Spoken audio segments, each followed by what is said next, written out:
Do you always feel like that your plans for your life seem to go off track and everything is all about work? Or you need to change who you are truly just to get ahead in your career? I know that a lot of people struggle with this. So this week, I want to help you to understand how you can start steering things back in the direction that you really want to go.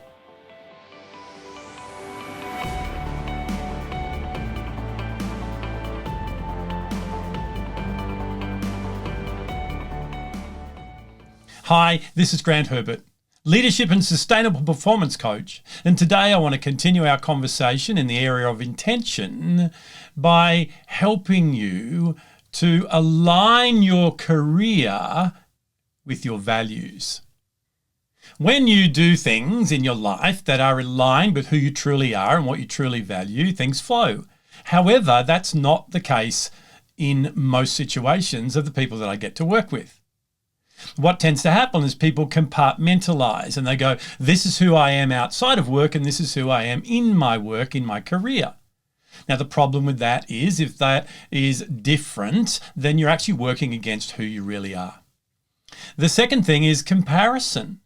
Comparing the results that you have with other people is one thing, but comparing the results that you have to how you see your life going and what it stands for can really be a dream stealer.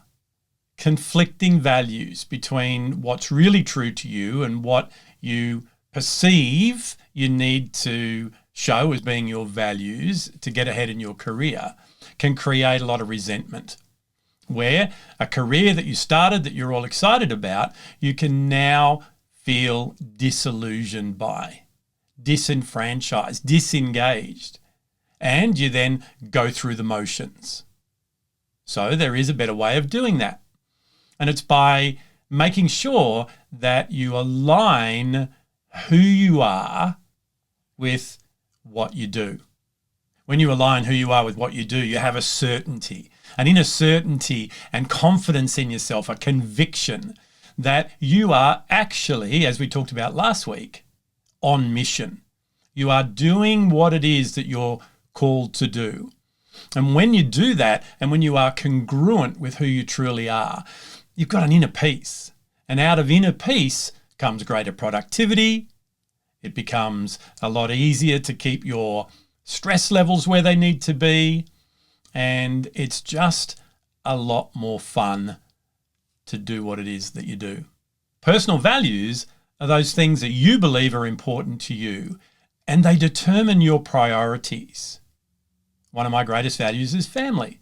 So for me, I need to make sure that what I do in serving you is done around my family. It wasn't that way in my corporate career, and indeed my military career before that. Even though family was my greatest value, I was never home.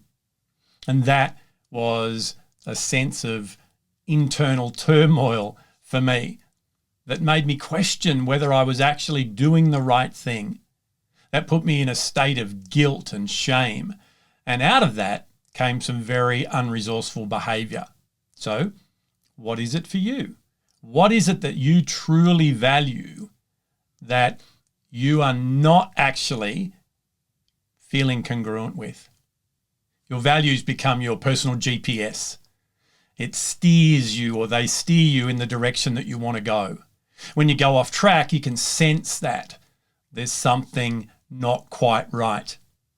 It influences all the decisions you make. You know, it's like when you see on a movie there's a bomb and they've got to disarm it, and is it the red wire or is it the green wire? One of those has catastrophic results if you get it wrong.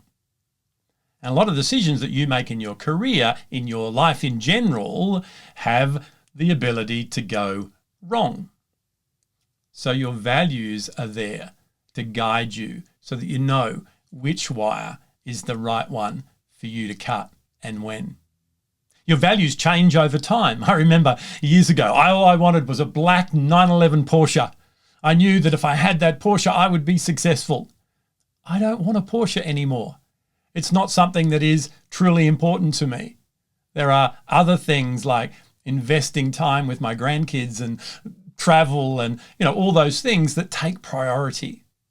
So it's not just the material things that change. It's the values as you grow in your own confidence, in your own personal power, that change as well. I used to value people thinking I was good enough. I used to value people's praise and getting those accolades and being boosted and edified by others. Now, whilst I'm okay with that happening today, it's not a high value for me. Making sure that I am serving others, making sure that I'm making others have what they could have in terms of the lifestyle, in terms of the ability to get on with themselves and enjoy life better. That's what I truly value in the work that I do. So things can change. So you might be at a position in your career where things are changing. The things that you wanted before that you were chasing, like me, leaning the ladder of corporate success up against the wrong wall several times because I was chasing things through that might have changed for you as well. So it's okay to sit back and have a look and see what has changed and then align what it is that you're doing with that. Comparison, as I said, comparing your values to others is not what we're going to do here. Because when you're living other people's values, you're living their life, not yours. And when you live someone else's life, not yours, then it's not fulfilling at all. We need you, just as you need me, to be who it is that you were created to be. So that together, collectively, we've got all the bases covered. So what is it that you truly value? Your values determine your priorities. They determine where you put your time and where you put your money. And I can't remember who it was, but someone said to me years ago, if I was to helicopter down and have a look at your calendar and your checkbook, I would know what your actual values are in terms of what's living out right now. Now, the problem with that is there's the difference between the ideal values, the one that are really true to you, and the actual ones. And that's where this confliction can come in. This whole area of intention is about shifting from being scattered to being planned. Yet, if you are using the raw materials for your plan that are going to take you off track with your values, that's why you're not getting things done. That's why you are not committing to what it is that you want to do. And you're distracted by the things that are really important to you. So what I encourage you to do is to take some time, sit down and go, hey, what do I truly value? There's an exercise that I do with my clients where I take them through this and we get really, really deep and we have a real clarity and an understanding around what is truly valued by them. And then we're able to look at that and do a values check and see in the way that their career is going and other areas of their life if they're able to live out those values. But for you right now, let's start at the start. Sit down, write out a list of the things that you value. Now, when you do this, I want you to do this just with your logical brain.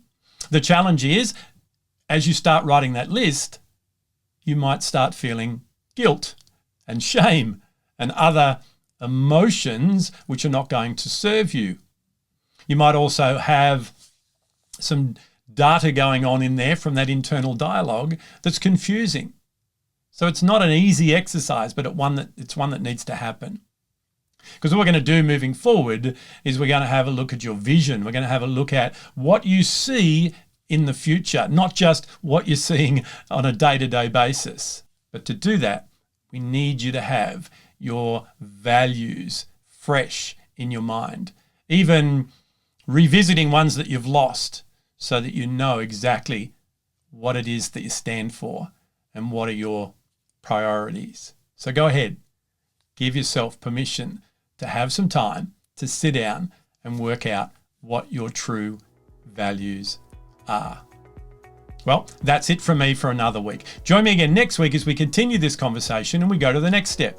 We look at your vision. We take those values that you have and we look at how can you live out those values? What are the things that you see 3 years from now, a year from now, so that as we go through the rest of this month, we can put together your plan for the next leg of your journey. So enjoy rediscovering your values. Do it in a judgment-free, guilt-free environment. Let yourself have permission to just write them down without judging yourself. And I look forward to working with you again next week. I'll see you then.